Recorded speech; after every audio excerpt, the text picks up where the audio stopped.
तनवीर अहमद ने जो बात विक्रांत गुप्ता के लिए बोली है, भाई साहब मैं होता ना, मैं तो ना सहता। सही है। उस पे इंडिया मीडिया को, वो थके हुए थर्ड क्लास जर्नलिस्ट जो पाकिस्तान से भी हो गए झूठे एक नंबर के, ठीक है, मैं तो इनको मुनाफिकों से कम तो बात ही नहीं करूंगा। मुनाफिक एक नंबर के खा पी के यहाँ से गए, ठीक है, हमने समझा सा, मेरी भी उससे सलाम दुआ थी, हेलो है, मेरी भी थी। चुल्लू भर पानी में डूब के मरने वाली बात है, क्या समझे? मतलब इनडायरेक्टली इतने सीनियर जर्नलिस्ट को एक आदमी दूसरे मुल्क में बैठकर उसे नमक हराम बोल रहा है। और वो भी क्यों? क्योंकि उसने उसके देश में जाकर शकरकंदी खा ली। अब कौन है तनवीर अहमद? इन्होंने अपनी जिंदगी में क्या करा है? दरअसल उखाड़ा इन्होंने भी कुछ नहीं है। इन्होंने जिंदगी में दो ही काम करे हैं, पैदा हुए हैं और पैदा होते ही बाबर आजम के टट्टों पे लटक गए हैं। इनका काम है अपने YouTube चैनल पर बैठकर इंडिया के बारे में उल्टी सीधी बातें करना, करते रहो। लेकिन हमारे इतने सीनियर जर्नलिस्ट को भाई साहब ऐसे तो मत बोलो। गुस्सा मुझे भी आई, मुझे लगा कि यार कोई इंसान हमारे जर्नलिस्ट को ऐसा कैसे बोल सकता है। लेकिन मुझे याद आया कि जिसके बारे में बोला है वो भी कोई कम नहीं है, इनका काम भी दुग्गी पीठ नहीं है। मैं बात कर रहा हूँ विक्रांत गुप्ता की। इनकी पुरानी वीडियो आप उठाकर देख लो, ये भी बाबर आजम की उल्टी सीधी मतलब इन होड़ लगी रहती थी कि कौन किस तरीके से चाटेगा।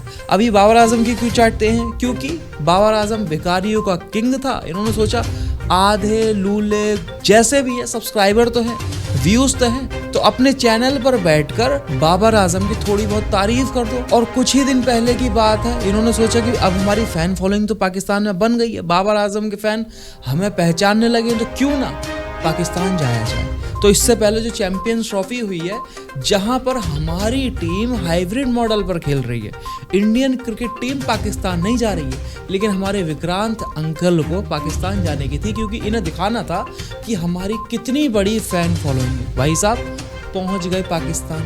वहाँ जाकर दो चार रिपोर्टर्स को ये जानते थे, वहाँ गली गली घूमे, वो गली गली सिमसिम वाली बात, शकरकंदी खाई, जो भी खाई।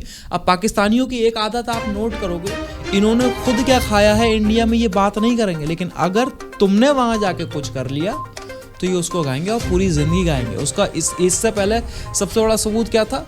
कई खिलाड़ियों के मुंह से आपने सुना होगा कि इंडियन क्रिकेटर इनके जाते थे तो शॉल के पैसे नहीं लेते थे, कि इसके पैसे नहीं लेते थे। ये कभी नहीं बताएंगे कि इन्होंने आके यहाँ से कितना पैसा कमाया है, यहाँ से आके क्या क्या खाया। ये बात करेंगे सिर्फ इंडियन की। और ऐसा ही कुछ कर रहे हैं तनवीर अहमद साहब। एशिया कप की ट्रॉफी को लेकर कंट्रोवर्सी चली रही है कि ये ट्रॉफी कब आएगी, कब नहीं आएगी, हम लेके रहेंगे, ये करेंगे, वो करेंगे।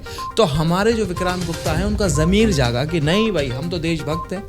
लेकिन ये भूल गए कि इससे पहले जो इन्होंने करा है वो तुम्हारे मुंह पर ही आ गया। जब उस समय लोग तुम्हें समझा रहे थे तो तुम्हें भाईचारे की सूझ रही थी कि ना ना ना, पाकिस्तान में हमारी फैन फॉलोइंग है, हम तो बाबर आजम की बहुत वो करते थे, हमने तो उल्टी सीधी करके सब तरीके से चाटी है।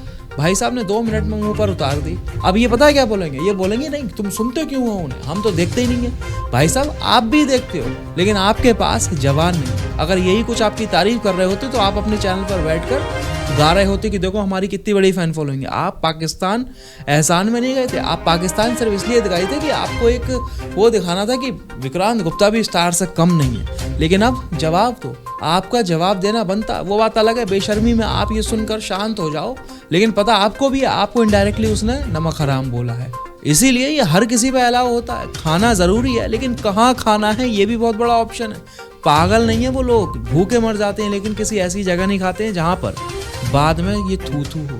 आज जब ये आपस के रिश्ते बिगड़े तो 2 मिनट में उसने आपकी उतार दी। आप अगर तनवीर अहमद को जानते हो या फिर किस नज़र से जानते हो, आप अपनी राय कमेंट सेक्शन में ज़रूर बताना। बाकी वीडियो अच्छी लगी हो, वीडियो को लाइक शेयर सब्सक्राइब ज़रूर कर देना, क्योंकि आगे वाली वीडियो बनाने में थोड़ा मज़ा आ जाएगा।